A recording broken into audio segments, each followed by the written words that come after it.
Good afternoon, ladies and gentlemen, and welcome to another exciting edition of the ICT podcast, Counter-Terrorism Today. I'm Itai Handman, and it is a pleasure to be here on the show with you once again as we continue our series on the COVID-19 era and how national security has been affected. We have explored many different industries, from journalism, academia, and we have looked at practitioners and how they are adapting to the new world order that has been established thanks to coronavirus.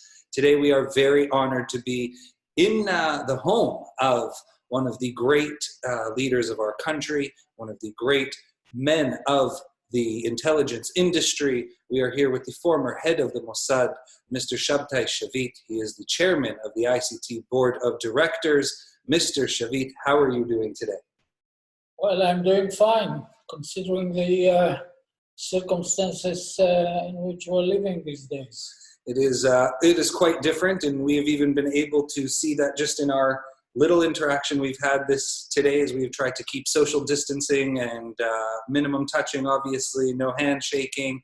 It is an important time, and we must keep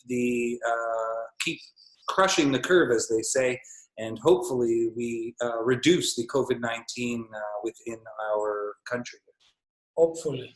Yes, it seems to be on the rise again. And just before we get started here and delve into all the deep questions, you have a book coming out in English. It's already out in Hebrew, but it's being translated into English. And before we delve into all the hot topics, I'd like to ask you a little bit about that book. What is it about, and how did you come about to writing? Well, the book's title is The Head of the Mossad. I wrote it about 2 years ago, and it was published in Israel last year. And this coming September, it's going to be published in the US in the Notre Dame University Press House, and I'm looking forward to it. At this moment, they are in the middle of a marketing campaign over there already, and we are looking forward to see how the book will be received in the US. Well, I'm sure it'll be received very well, as the Hebrew version has been received very well. Maybe you can give us a little bit of a snippet, a preview, what is to come in the book. What do the English readers in the States look forward to reading? Well, first of all, I waited about almost 20 years since my retirement in order to write the book, because all my life I lived in a sort of a clandestine sort of life, and I was the last director of the Mossad whose identity and name was disguised, at least from Israel and Israeli citizens, and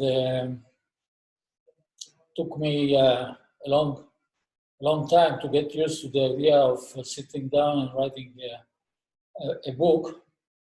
And I took a few policy decisions as concern the style of the book and the content of the book. And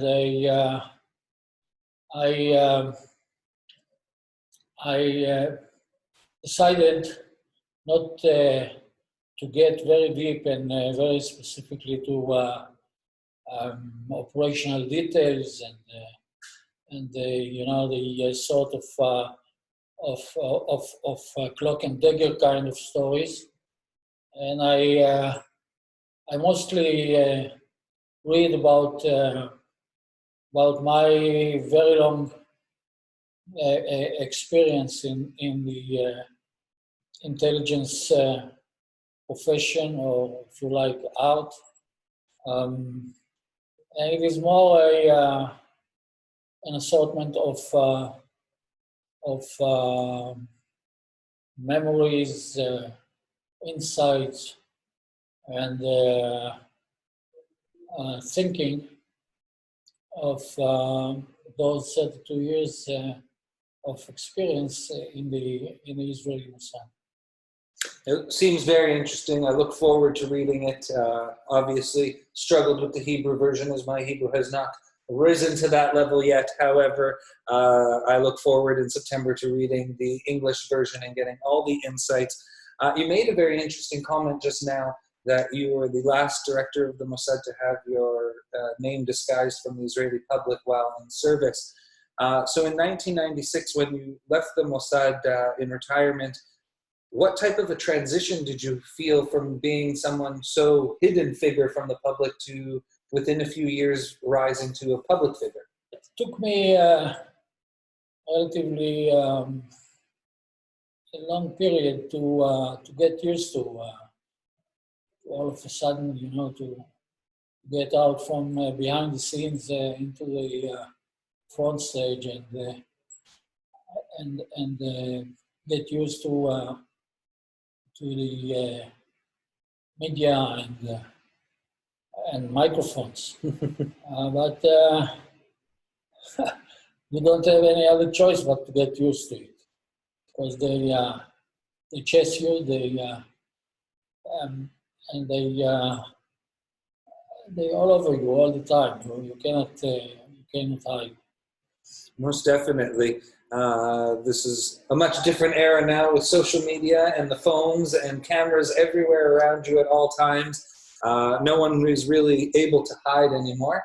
And so let me ask you a little bit as we move forward in our conversation here. You gave a very interesting interview at the end of June to the Jerusalem Post. In that interview, you are mentioned saying that it's basically inevitable that Iran will have a nuclear weapon in the future at some point. It's more now a situation of trying to contain and mutually assured destruction, or forcibly understanding that neither side is going to win in a nuclear war. Can you elaborate a little bit about that, especially now when we've seen over the last 5-6 days 4 different explosions in Iran that are a little suspicious and have people raising questions on what is going on there, specifically with the Nanat's power plant? Well, first of all, I have to make the following point that my sources of information at the present time is only open source intelligence. I'm detached from all the former sources that I was connected to, and my observations and thoughts are based mostly on open source information. So answering your question, yes, I do believe that Iran is pursuing rather fastly the non-conventional capabilities, and by defining it non-conventional capabilities, I include in this definition the whole set of chemical capability, biological capability, nuclear capability,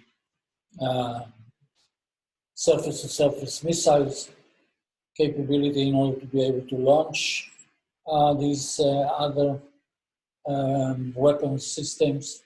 And these days, cyber capability is also included within the wide definition of non-conventional capabilities. There is, of course, difference between cyber and the other non-conventional capabilities, but we won't enter into it now unless you... That's a whole course. Unless you insist on it. But anyways, as regards to Iran, what we do know and they even admit is that they do have a whole variety of surface-to-surface missiles and rockets. They do have those other chemical and biological capabilities, and they do have relatively advanced capability in cyber, both defensive and offense cyber, and they are pursuing the nuclear capabilities, even though they still deny it. They do admit that their effort goes towards peaceful kind of nuclear capability. But you know, being a former intelligence officer, as an intelligence officer, I cannot entertain with you know, good threat perceptions. In order to be a real intelligence officer, I have to take into account the worst case scenarios and not the less worst case. And being as such, I am certain that the Iranians are pursuing and closing on nuclear capability, even from open sources like the Nuclear International Nuclear Organization. Yeah, they already say that the Iranians have the enriched uranium, the quantity of the enriched uranium that they already have is enough for at least one or two nuclear bombs. What do you think the purpose of the Iranian regime is in pursuing a nuclear weapon specifically, when they're aware that Israel allegedly has hundreds of nuclear weapons, that they are aware that the United States is willing to potentially go to war? We've seen what happened to the economy and the people of North Korea when they pursued nuclear weapons illegally and the suffering that's going on there. What is pushing the Iranian regime to attain this nuclear weapon, even under a time where they have signed the JCPOA with the Europeans? Americans have pulled out, but with the Europeans, Chinese, and Russians. Well, in order to give you a comprehensive answer to this question, which is the real core question as regards to the Iranian policy, and is to go back to the end of the Iranian-Iraqi war. 1988. 1988, it finished. Yeah. It started at the outset of the 1990. And the war ended without a decisive victory of either side, but there is no doubt that the Iraqis had the upper hand, and they have come from this conflict with the upper hand. As a result of this conflict, the Iranians have debriefed themselves, and they have debriefed the war, and they reached to the conclusion that they did not win it because they didn't have at that time two major capabilities. One is chemical capability, which the Iraqis used very extensively, especially towards the last years of the war, And the other capability that the Iranians didn't have was the surface-to-surface missiles and rockets. You probably know that the Iraqis succeeded to launch and to hit targets in Tehran itself with their surface-to-surface capability. Are those the same Scud missiles they shot at Israel during the Gulf War? Yeah. So, based on this debriefing, the Iranian regime reached the conclusion that they should attain and develop these capabilities, which they did. Now, the main objective of having this kind of capability is immunity.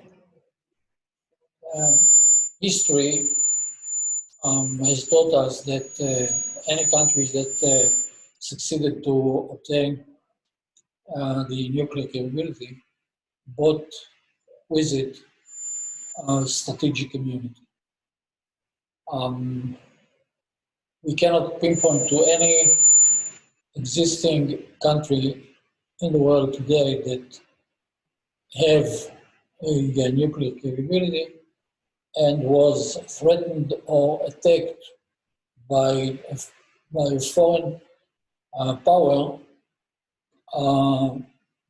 in order to destroy this capability. The best example is North Korea. You mentioned North Korea itself. So, in spite of all the suffering and the enormous price that the country paid, still they have the nuclear capability and won't stop to develop it, and with it the missiles capabilities, and nobody, even big US, cannot prevent them from doing it. So once you have a nuclear capability, you can consider yourself being immune as a sovereign country. So this was the first objective of the Iranians deciding to go for it. The second was to build the enhanced response to any future Iraqi threat. Because the conflict between Iraq and Iran is a continuous affair. It only has ups and downs, periods of quiet and other periods of hostility. So, in order to be able to stand up to any future Iraqi threat, they went for the nuclear capability, which they have, and the Iraqis, thanks heaven, they don't have it. They went for it and they stopped it because we succeeded to destroy the nuclear reactors. And here, between brackets, I have to say that we succeeded to do it because when you base your nuclear capability on plutonium, you need reactors. Reactors you cannot hide from your adversary. It's visible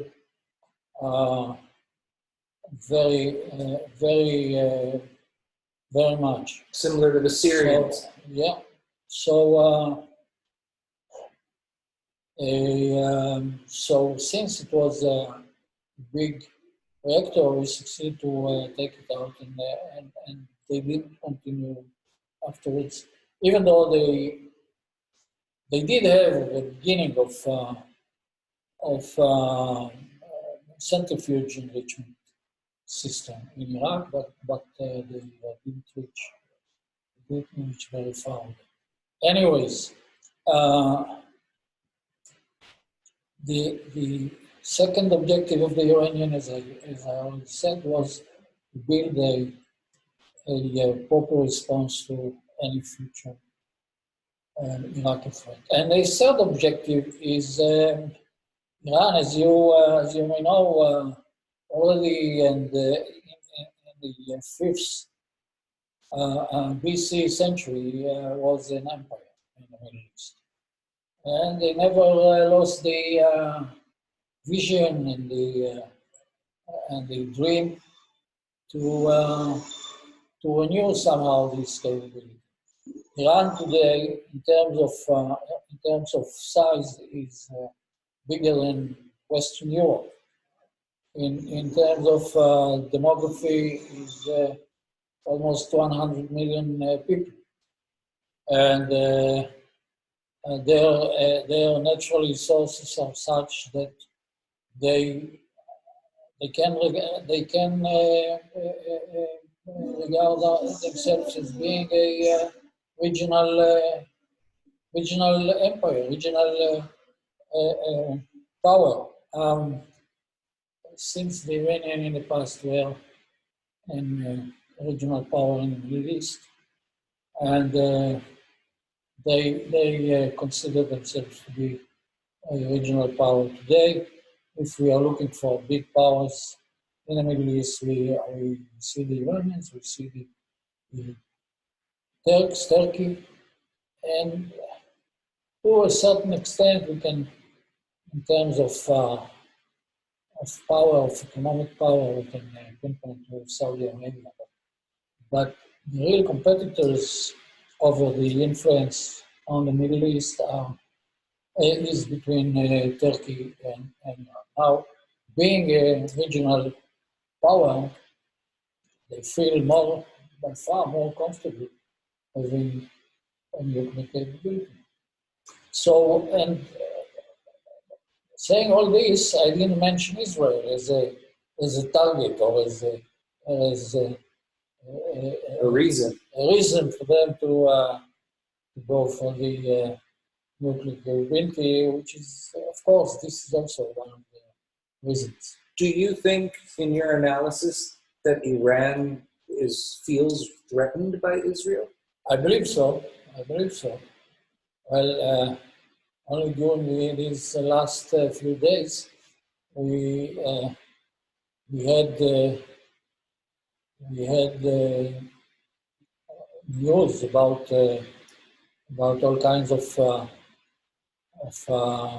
attacks on nuclear installations in Iran. I don't really know who's behind it, but perception is also a sort of a weapon, and if we are not behind it, but the perception is that we are the ones who did it, so this is a part of the deterrence game. Listen, if we are going for proof that they consider us one of the main threats, in addition to their declarations, the fact that they support Assad in Syria, the fact that they support the Hezbollah in Lebanon, the fact that they are trying to establish physical existence with infrastructure, military infrastructure in Syria, is not so much to support Syria, but to build a forefront against Israel.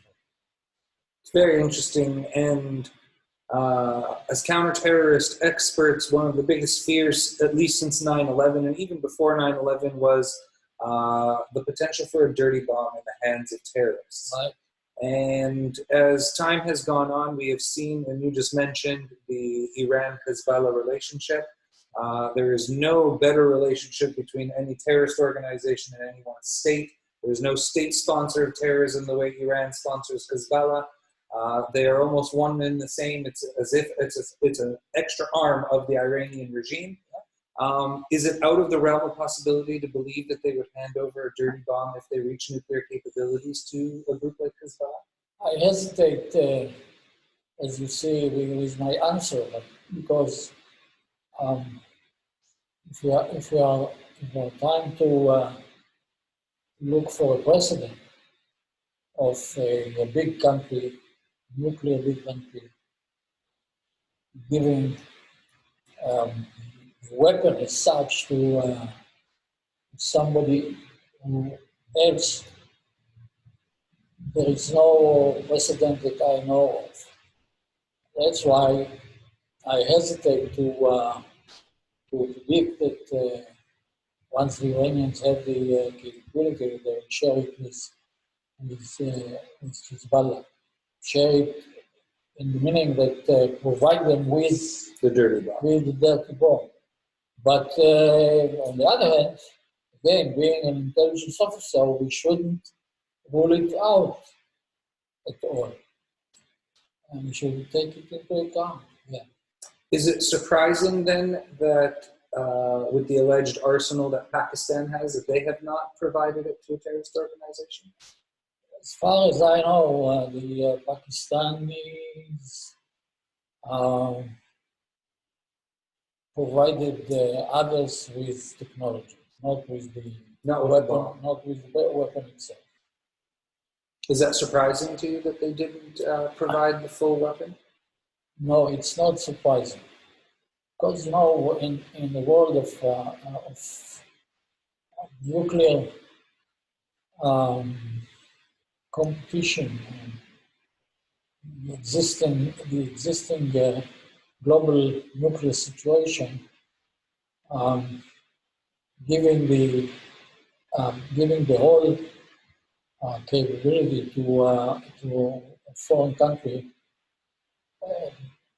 is still considered to be crossing the red line. And technology, yes, but the complete capability, there is no precedent, and I don't believe that anybody who would think about this capability will think twice before making a decision. Very interesting. And as we shift gears a little bit and we focus a little more here at home, here in Israel, we're seeing three major issues. One, we just spoke about the Iranian issue.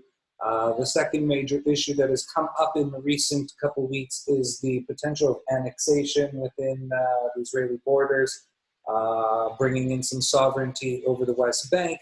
And the third, obviously, being the coronavirus.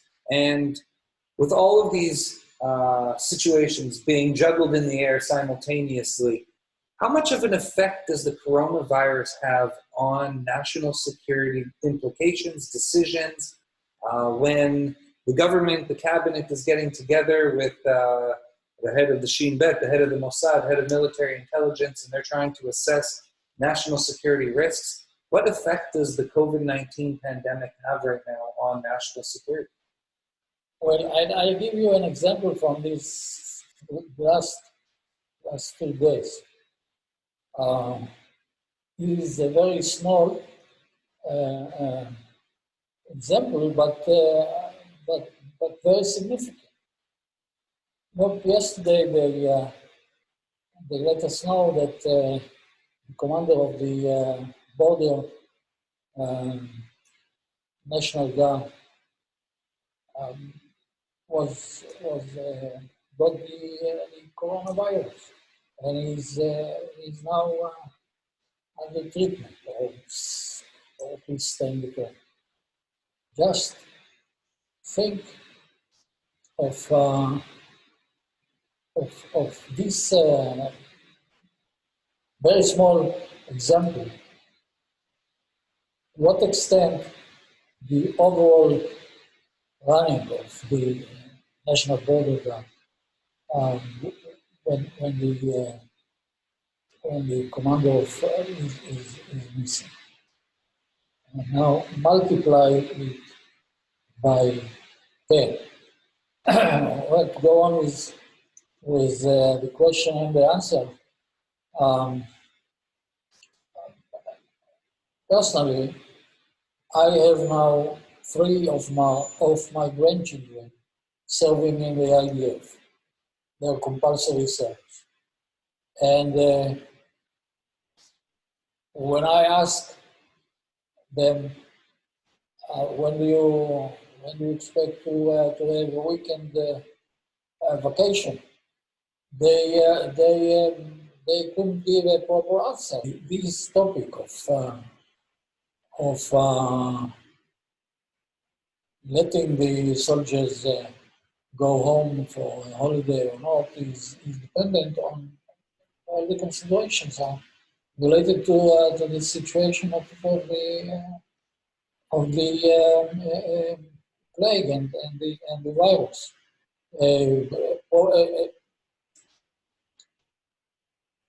The issue of annexation.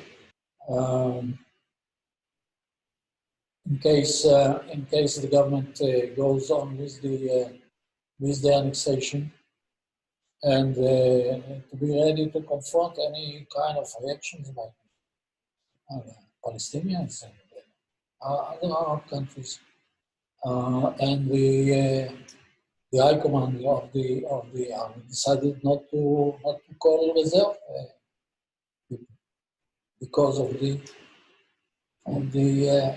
virus.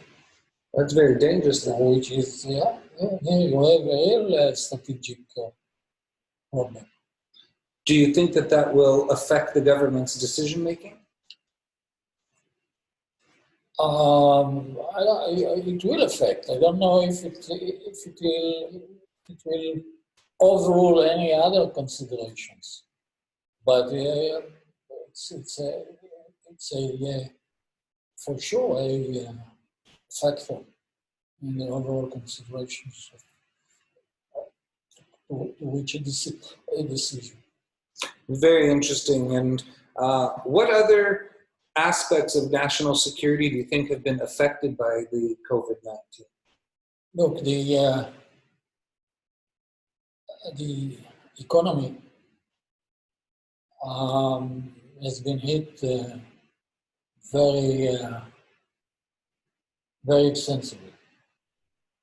I see statistics that the economy will detract about this year almost 6%, which is for Israel it's a huge number. Of course, it was the same for any other country in the world, even the big powers. So if the economy is being hit, it has an immediate and direct influence over the military budget, of purchasing weapon systems, purchasing technologies.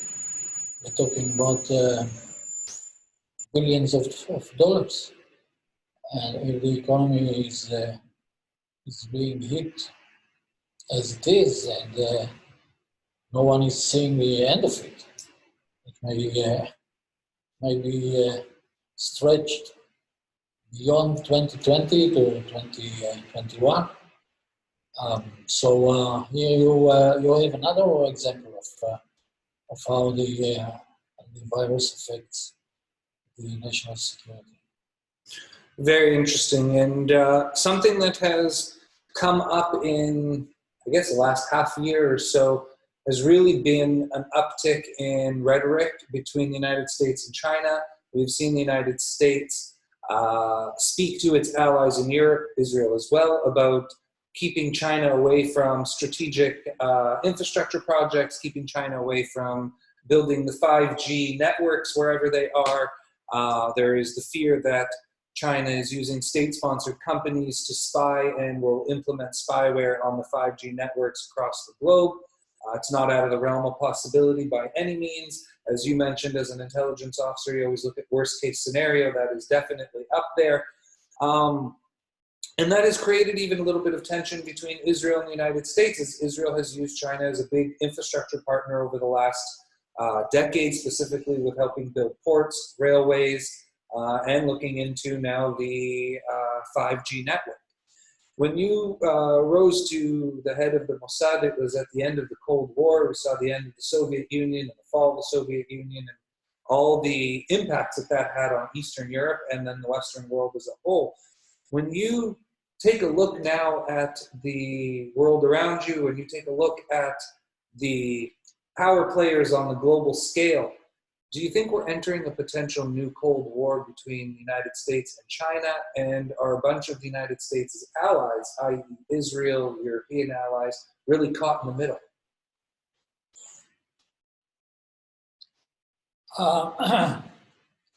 Well, to answer your question in one sentence, yes, I do believe that the world is back in a sort of new Cold War.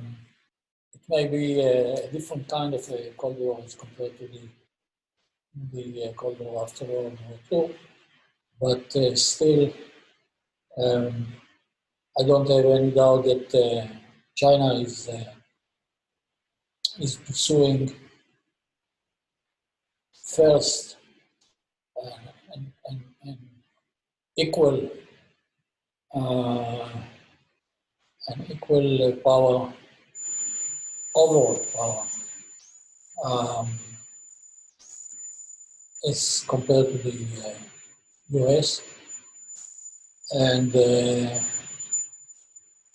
Russians are trying their best in order to get knowledge again as a superpower, similar to what they were in the past Cold War. And the present policies of the US, Trump's policy,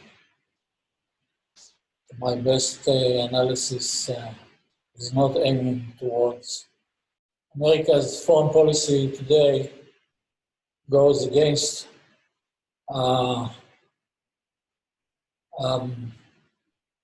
the idea of building a global system of stability, but rather the opposite. If you look at Trump's foreign policy since he became president of the US, it's, all his decisions regarding the foreign policy were against building big blocks, against building understanding and a stable world system, and going back to Fortress America. It's a very interesting isolation. And as regards to Israel within this equation,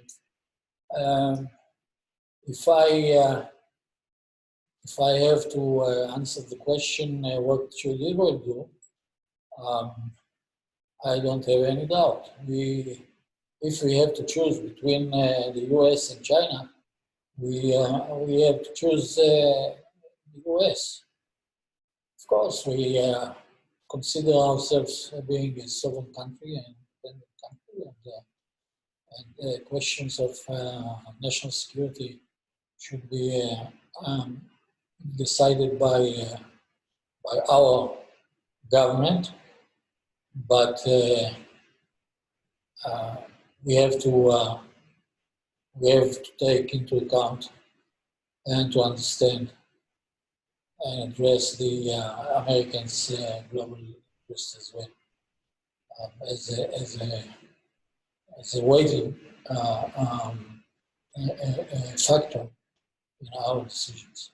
I think very interestingly, within the context of this potential Cold War that China and the United States are playing out right now, has been the fact that the coronavirus has come about. We know that it originated in the Wuhan province of China, and ever since its discovery, I have noticed, at least, and it's my opinion, I guess, at the end of the day, an uptick in rhetoric from the Secretary of State, from President Trump, in words, really, in his rhetoric against China. Prior to that, we saw that there was rhetoric, however, it was more aimed at trying to hammer out a trade deal. We even saw exchanges of emissaries. We saw that Jinping came to Mar-a-Lago. We saw that there was some movement towards a trade deal between these two countries that would have potentially stemmed off a massive Cold War. But ever since approximately December and then definitely into January, when the coronavirus really started to take the world stage, we've seen a real uptick in rhetoric against China from the US administration. We've also seen them take hard lines with Europe and Israel, specifically with the 5G. What effect has the pandemic had on the US thinking vis-a-vis China? Well, to the best of my analysis, I do believe that President Trump, to some extent, used the coronavirus as an excuse against China. I'm not convinced at all that China has done anything on purpose using the virus against the rest of the world.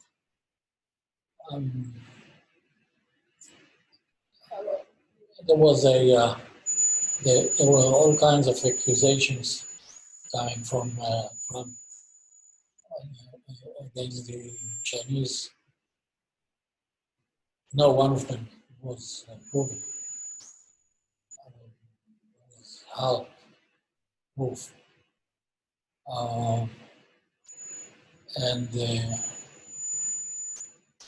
that's why I believe that if we have to accuse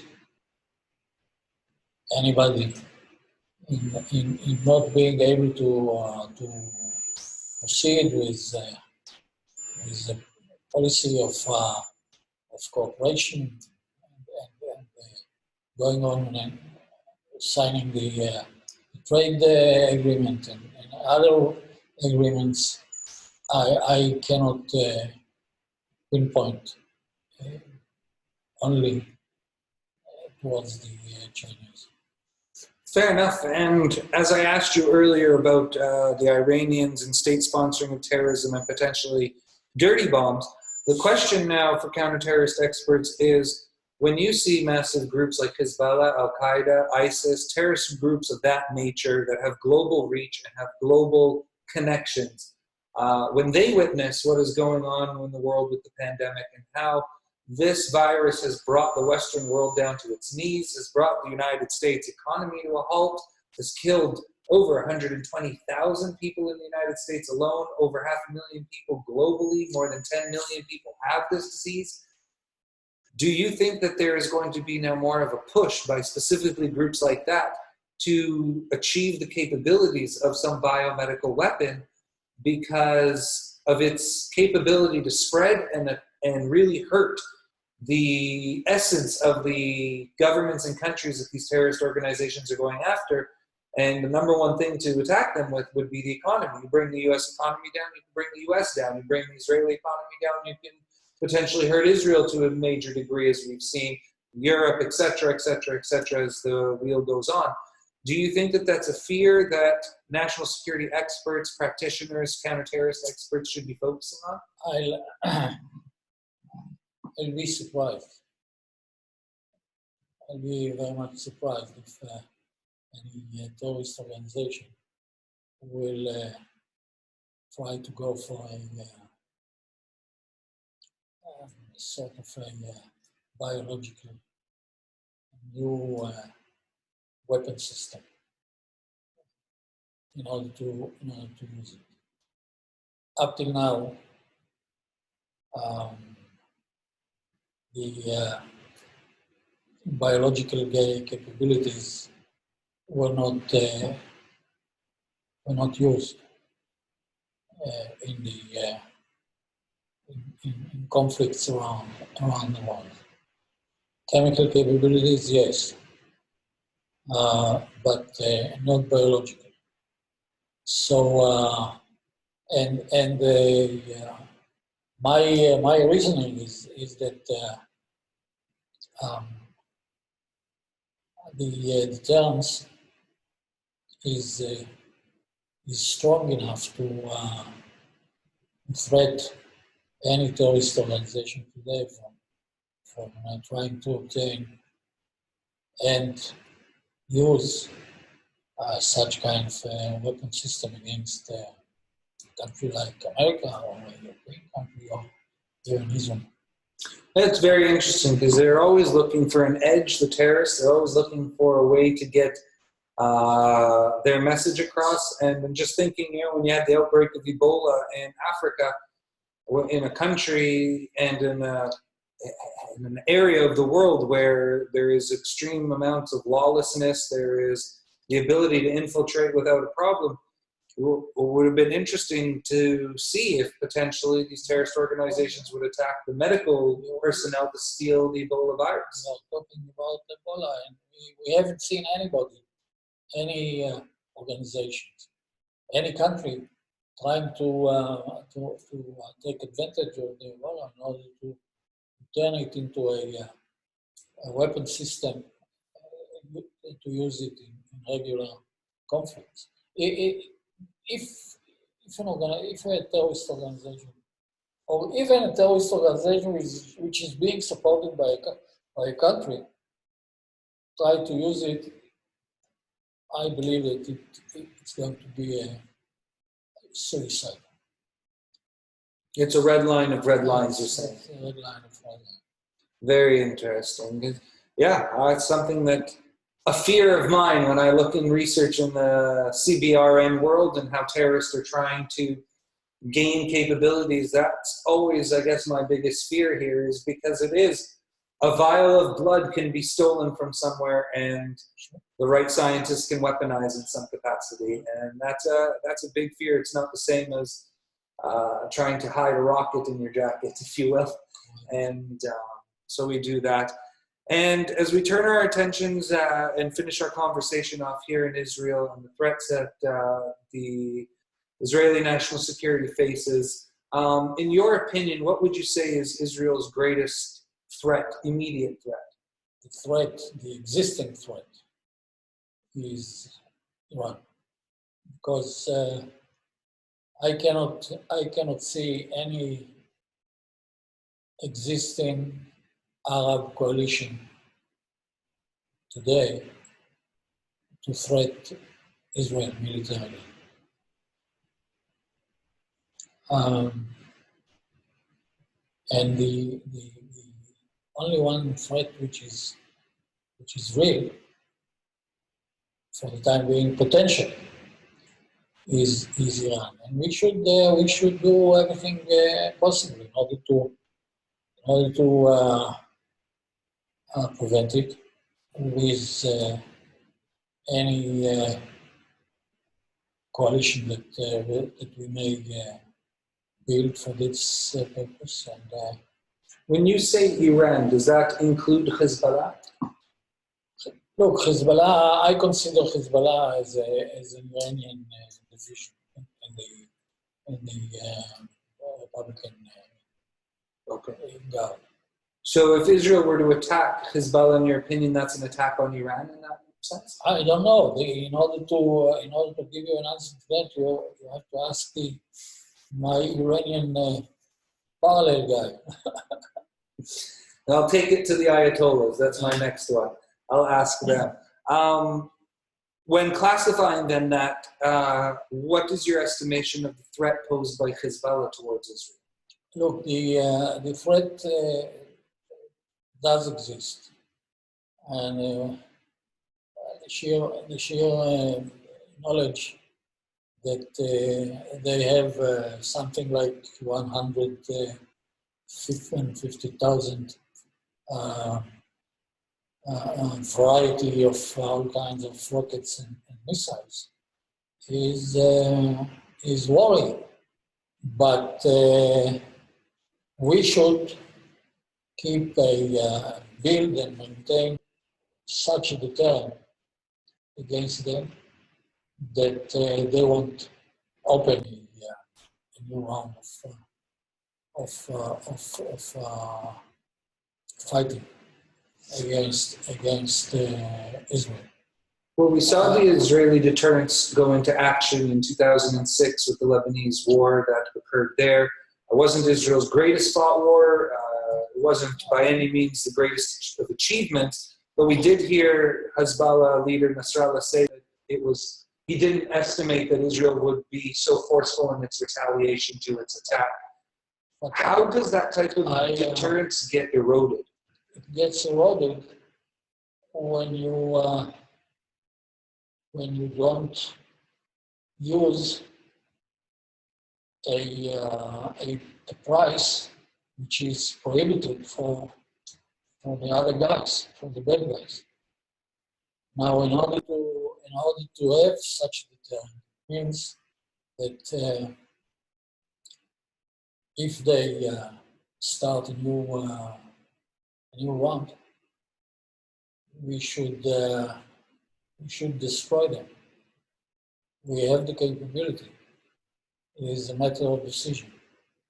And in 2003, the second round was 06. Oh, 6, sorry. In 2006, we limited our response. And next time, if they start, God forbid, my advice is that we should go for it, which means also putting a lot of boots on the ground over there, thing which we didn't do in 2006. It took a couple of weeks till they put the boots on the ground. It was an air campaign for the first while. Yeah. And, takes its toll, and definitely we've seen the reactions of the public to how that war was fought, and there will have to be a different approach in the next round of fighting with Hezbollah. Do you think that in a potential conflict with Hezbollah, there's the Syrian front to really worry about now, since Iran has, as you mentioned, tried to set up forward operating bases on the northern front on the Syrian border? The Syrian military at the present time is not a real threat to the IDF. Do you think that Hezbollah operating there is a threat? The Syrians today they have a variety of different constraints on them as a country, as a military, as somebody who has to make decisions. They are very limited and constrained. Hezbollah, on the other side, they don't have the same constraints as the Syrians, and that's why I believe that against the Hezbollah we should have a very strong deterrent. And finally, the threat from the south, the threat from Hamas and the Gaza border, it's not at the level of Hezbollah, it's not the level of Iran or the northern front. However, it is a concern since Israel has not been able to fully stop the rocket fire from Gaza. It's a much different level since Gaza is not autonomous in itself at the end of the day. We have the most densely populated area on the entire planet is Gaza. So there's always the worry of civilians. And of course, it's the IDF versus a terrorist organization when looking at Gaza. What type of threat does Hamas pose to Israel? Not from a strategic standpoint, because we know that if Israel wants to, it's capable to go in and destroy Hamas. However, they seem to be able to stick around. They seem to be able to be a nuisance in the side of Israel and be a real threat with their ability to fire rockets all the way to Tel Aviv even. What's that threat level like? A threat of nuisance value dimension. Now, since the existing Israeli policy is not to conquer again the Sinai, the Gaza Strip, which I very much support personally. Then you have to adopt an alternative kind of a strategy. And the best strategy at this point is to find a political solution. I'm not talking about any kind of a peace treaty, but a long-term coexistence. Ahunda, as the Arabs call it. Hudna. They call it a Hudna. Hudna is armistice in English, but I'm talking about a peaceful coexistence. And it's achievable. It's achievable by political and economic means, which I don't see our present government very enthusiastic to go for. Very interesting. And this has been a very sobering and enlightening conversation. I appreciate you taking the time. Before we say goodbye, maybe you can just let our viewers know where they can purchase your book, both in Hebrew now, but also come September. Where would they be able to purchase it when it's out in September? They can purchase it before it goes to shops. They can order it directly from the Notre Dame University Press House. Wonderful. So we'll direct everyone to the Notre Dame Press House. Make sure you go check it out there. That is where Mr. Shabtai Shavit's latest book is going to be published. In English, the Hebrew version has been out. You are welcome to go look at it. I'm sure it's in bookstores across Israel. Wonderful. This has been a very interesting conversation with Mr. Shabtai Shavit, former head of the Mossad, the chairman of the ICT Board of Directors. Mr. Shabtai Shavit, thank you so much for taking the time and being a guest on our podcast. My pleasure. Thank you.